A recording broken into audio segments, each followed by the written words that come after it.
On a cold, quiet night in December 2006, inside a dark apartment in Greensboro, North Carolina, police officers stepped across a threshold into absolute silence.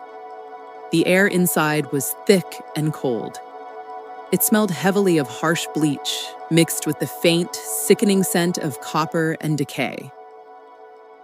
When officers clicked on their flashlights, the beams of light cut through the dark. What they saw turned their stomachs. Furniture was flipped upside down.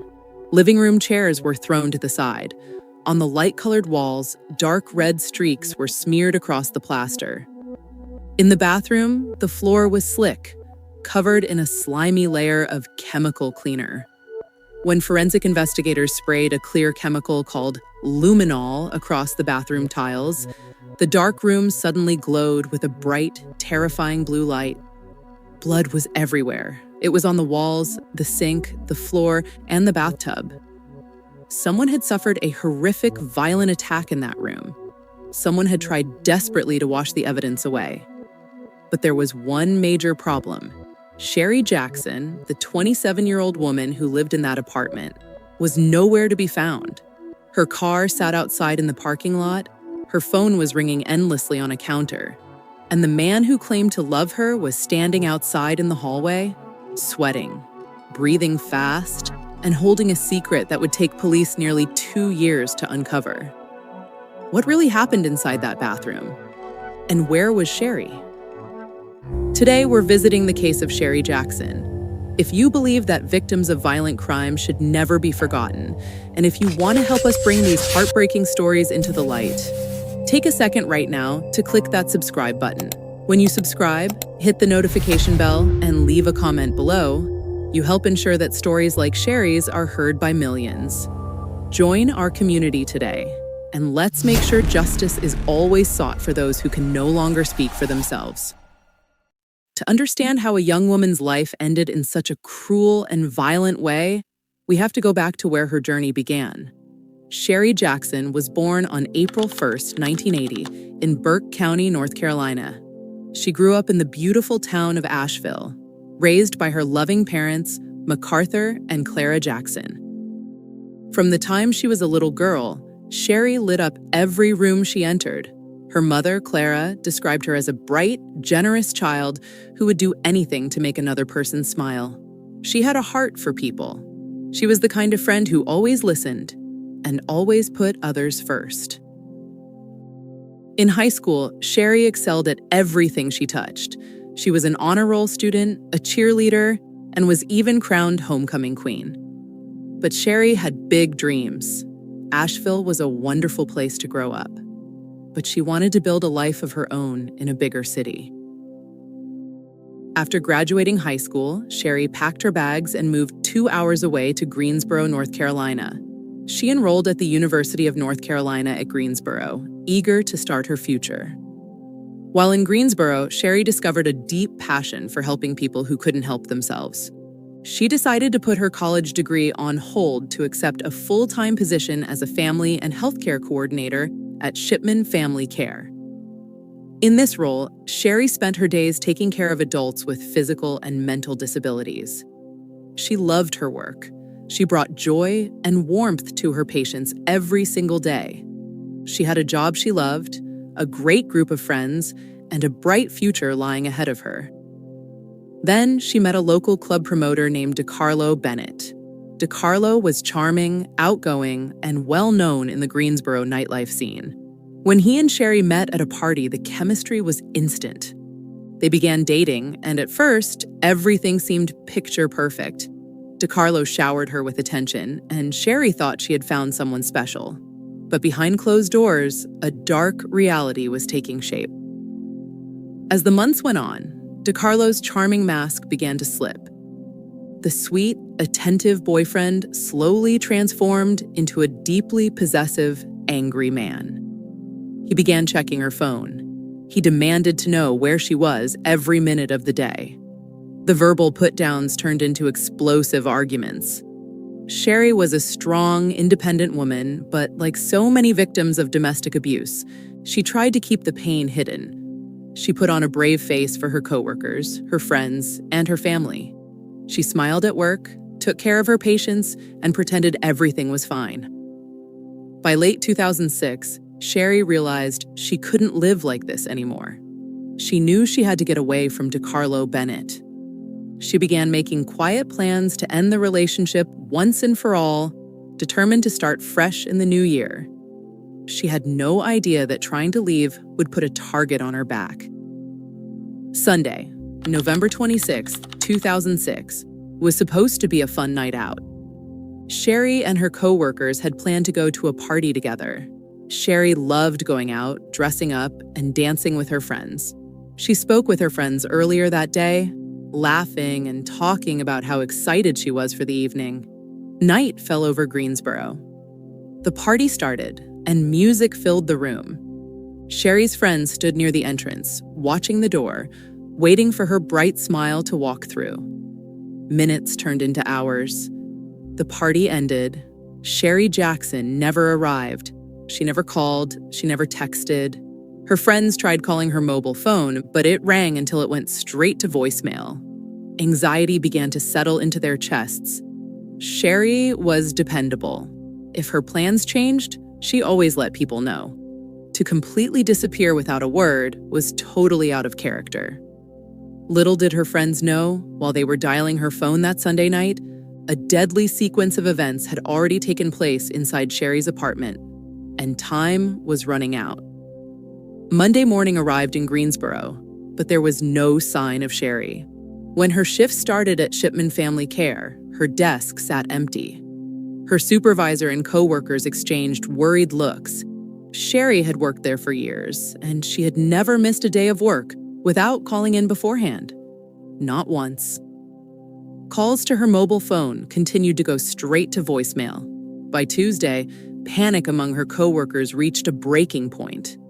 Then came Friday, payday. In her years working at Shipman Family Care, Sherri had never missed picking up her paycheck.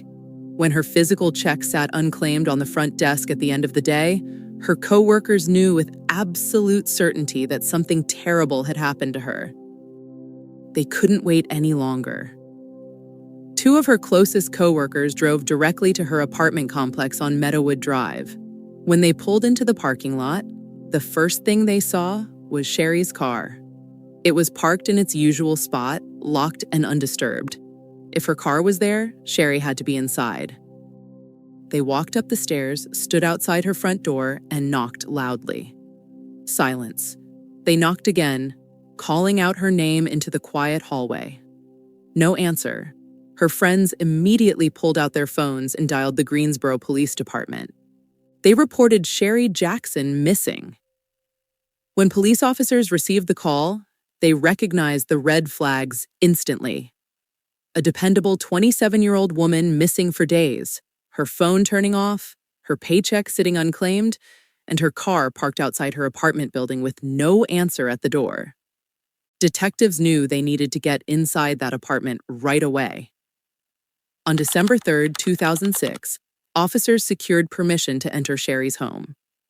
When the key turned in the lock and the door swung open, detectives stepped into a nightmare.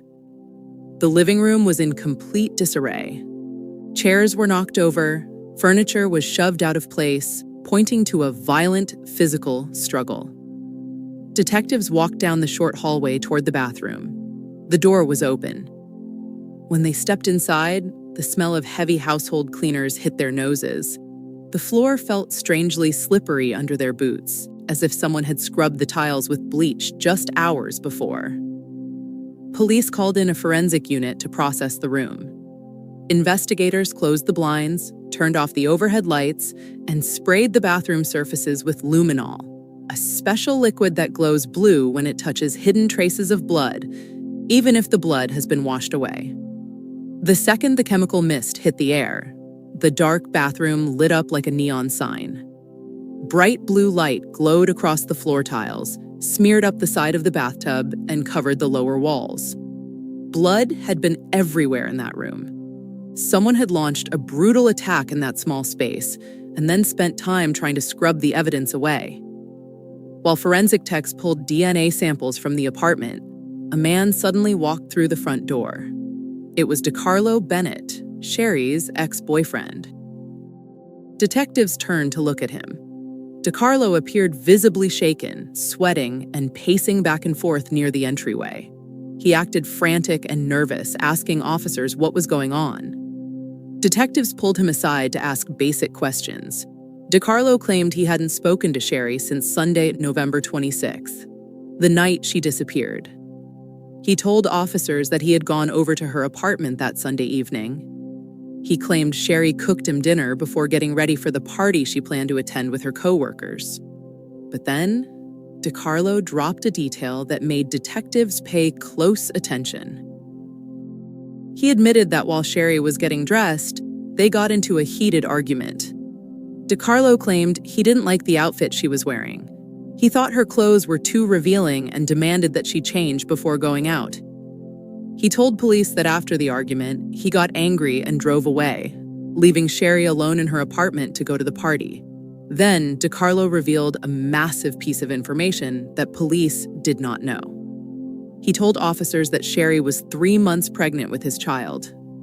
He claimed he was thrilled about the news, looking forward to becoming a father, and had no reason to ever harm her. Detectives listened calmly, taking notes. But something in DeCarlo's story felt completely off. While speaking with Sherri's family, detectives learned about another strange detail.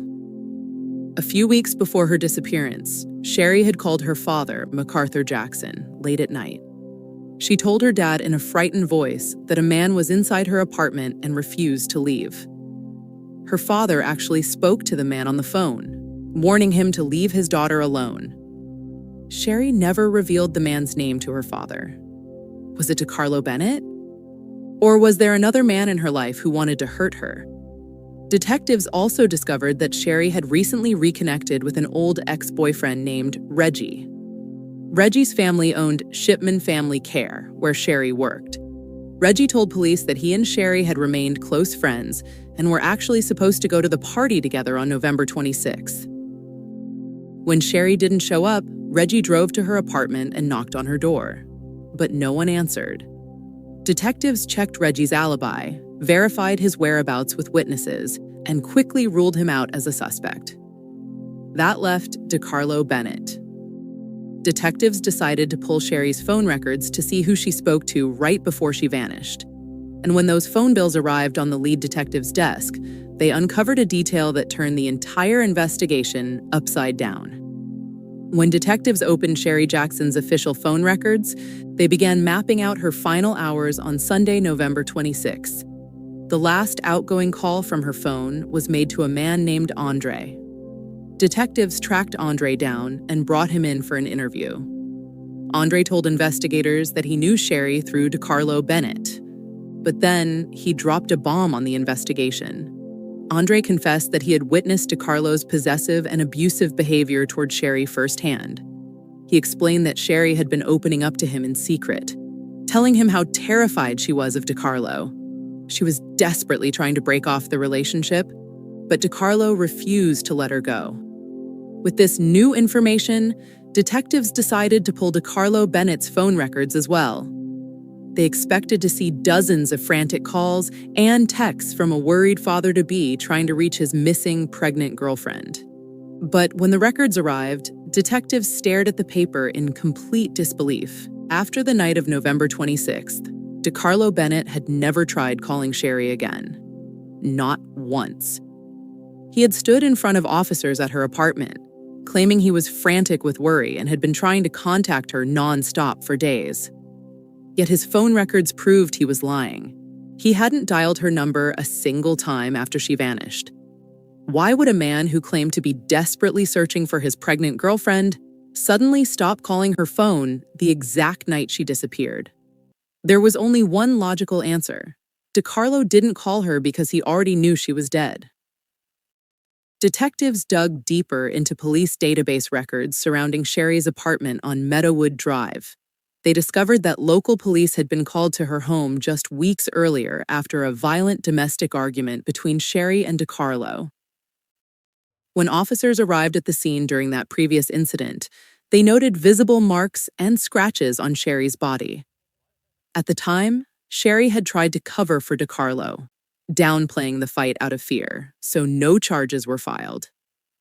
Now, every single piece of circumstantial evidence pointed directly at DiCarlo Bennett. Detectives called DiCarlo back into the station for a second formal interrogation. Sitting in the small interview room, DiCarlo stuck to his original story. He repeated that he went to her apartment on November 26th, cooked dinner, argued with her over her clothing, and left.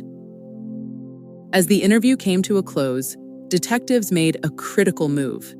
They asked DiCarlo if he would give them permission to search his vehicle parked outside. DiCarlo hesitated for a fraction of a second, but then nodded and handed over his keys. He believed he had cleaned his car well enough to hide his secret. He was dead wrong. Investigators walked out to the parking lot and unlocked DiCarlo's car. The moment they opened the doors, forensic technicians spotted dark, suspicious stains smeared across the interior fabric. They immediately swabbed the stains for DNA testing. Then, an investigator walked around to the back of the vehicle and popped the trunk open. The moment the trunk lid lifted, a heavy, nauseating wave of air hit the investigators in the face. It was the undeniable, sickening smell of human decomposition. The smell was so overpowering that officers had to step back for a moment to catch their breath. Someone, or something that had been decaying, had been carried inside that trunk for days. Detectives immediately confronted DiCarlo about the dark stains and the terrible smell in his car. DiCarlo didn't flinch. He produced an answer instantly, claiming the blood in his car was from a minor accident. He told officers that while Sherri was cooking him dinner on November 26th, she accidentally cut her finger with a kitchen knife. He claimed he ran out to his car to grab a rag to stop the bleeding, and that's how her blood got inside his vehicle. It was a ridiculous, unbelievable story. A simple cut on a finger does not fill a car with the smell of a decaying human body. Detectives knew in their hearts that DiCarlo had murdered Sherri inside her bathroom, wrapped her body, dragged her out to his car, and shoved her into the trunk. But as much as they wanted to slap handcuffs on him right then and there, they faced a devastating legal reality.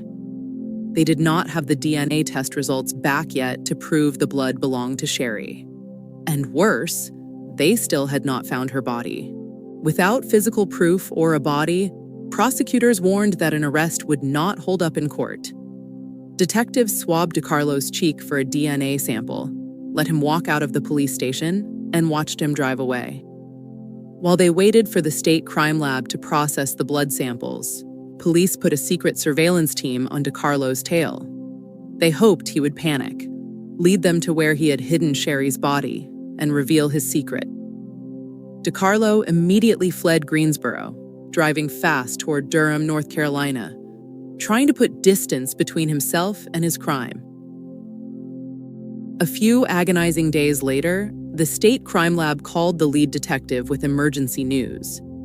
The DNA results from the blood found inside DiCarlo's car had come back. The lab confirmed that the blood belonged to Sherri Jackson, and it was mixed directly with blood belonging to DiCarlo Bennett. During his brutal attack on Sherri inside her bathroom, DiCarlo had cut himself, leaving his own blood mixed with hers inside his vehicle. On December 14th, 2006, police moved in. Officers surrounded DiCarlo Bennett in Wake Forest, North Carolina, threw him against the ground, and placed him under arrest for the first-degree murder of Sherri Jackson. The killer was finally in chains. But as the prison doors slammed shut behind him, a dark, agonizing mystery remained. DiCarlo refused to talk. He sat in his jail cell in complete silence, keeping the location of Sherri's body a secret, leaving her family trapped in an unending nightmare that would drag on for nearly 2 long years. Months turned into seasons, and seasons turned into years. But the agonizing silence from DiCarlo Bennett remained unbroken. For Sherri's parents, MacArthur and Clara Jackson, every single morning brought a crushing weight of grief. They spent their days staring at the phone, waiting for news that never came. Their vibrant, loving daughter was gone, But without her body, they could not lay her to rest. They could not hold a funeral. They were stuck in a dark, endless limbo. Meanwhile, inside the Guilford County Jail, DeCarlo Bennett sat silently in his cell. He hired an experienced defense team and refused to answer a single question from homicide detectives. He knew that without a body, prosecuting a murder case was a massive uphill battle for the state. In the American legal system, no-body murder trials are notoriously difficult to win. Defense attorneys can argue that the alleged victim simply ran away, or that someone else was responsible. Even though investigators possessed the blood trail, the luminol findings from the bathroom, and the DNA inside the car, prosecutors worried that a clever defense lawyer could plant reasonable doubt in the minds of a jury. Detectives refused to sit idle. They launched massive search operations across Greensboro and surrounding counties. Search crews lined up shoulder to shoulder, pushing through dense pine forests and overgrown brush. Dive teams plunged into freezing lakes and murky riverbanks.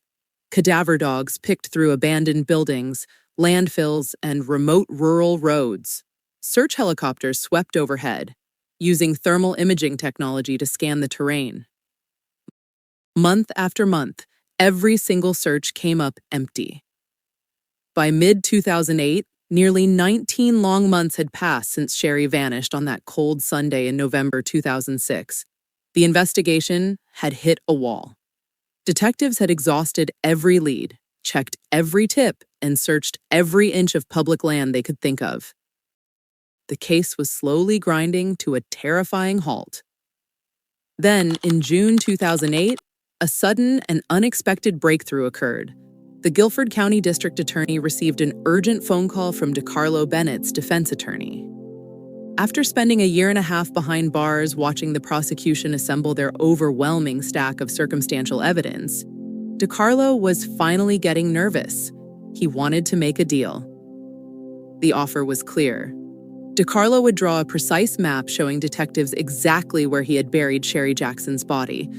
But in exchange, he demanded that his first-degree murder charge, which carried a sentence of life in prison without parole or even the death penalty, be reduced to second-degree murder. The district attorney faced a heavy moral dilemma. Accepting a plea deal meant giving a violent killer a significantly lighter prison sentence. Rejecting it meant risking a trial where he might walk free, leaving Sherri's body lost forever in the wilderness. The prosecutor did not make the decision alone. He picked up the phone and called MacArthur and Clara Jackson. He laid out the harsh reality of the legal system and asked for their permission. Sherri's parents endured an unimaginable emotional battle. They wanted full justice for their daughter, but more than anything else in the world, they wanted to bring their child home. They wanted to give her a dignity-filled, proper Christian burial. With heavy hearts and tears streaming down their faces, MacArthur and Clara agreed to the plea deal. In late June 2008, detectives walked into a private room with DeCarlo Bennett. True to his word, DeCarlo pulled out a piece of paper and a pen. He began sketching a map, marking roads, landmarks, and trees with cold, calculated precision. He pointed to a specific spot on the drawing and revealed his secret. On the night he murdered Sherri, after loading her body into his trunk, he drove to a residential neighborhood called Gramercy Park in Greensboro. It was the neighborhood where his own mother used to live. He drove to the house, pulled Sherri's body out of the trunk, carried her into the private backyard, and buried her deep beneath the soil.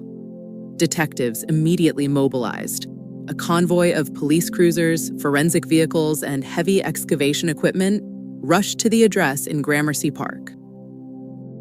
When officers pulled up to the house, they discovered that DeCarlo's mother no longer lived there.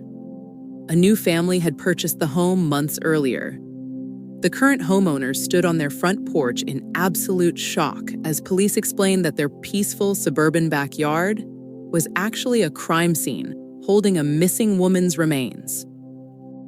Investigators sealed off the backyard, set up floodlights, and brought out shovels and soil sifters. For 13 straight hours, under the scorching summer sun and into the humid night, forensic crews dug through the dirt. They dug trenches, sifted through piles of mud, and carefully overturned every square inch of the yard. By midnight, the team was exhausted, dirty, and utterly defeated. They had found nothing. The ground was empty. Frustration and anger boiled over among the search team. Detectives began to suspect that DeCarlo Bennett was playing one final, cruel mind game with Sherri's family, leading them on a wild goose chase just to torment them from behind bars. Detectives stormed back to the jail, slammed the drawn map onto the table in front of DeCarlo, and demanded answers. DeCarlo looked at the map, shook his head, and insisted he was telling the truth. He claimed that after almost 2 years, the backyard looked different than he remembered, and he couldn't pinpoint the spot on paper. He looked at the lead detective and made a chilling request. "Take me there in person, put me in the yard, and I will show you where she is." On June 26, 2008, a heavy police convoy pulled into the quiet residential neighborhood of Gramercy Park for the second time. This time, the back door of a marked police cruiser opened, and DeCarlo Bennett stepped out. He was dressed in a bright orange jail jumpsuit, his wrists and ankles bound in heavy metal chains. His iron shackles clinked with every step he took across the driveway. Dozens of officers, forensic techs, and state investigators watched him in complete silence. DeCarlo walked slowly into the backyard, looking around at the grass, the trees, and the property line. He shuffled toward a quiet spot near the back corner of the yard.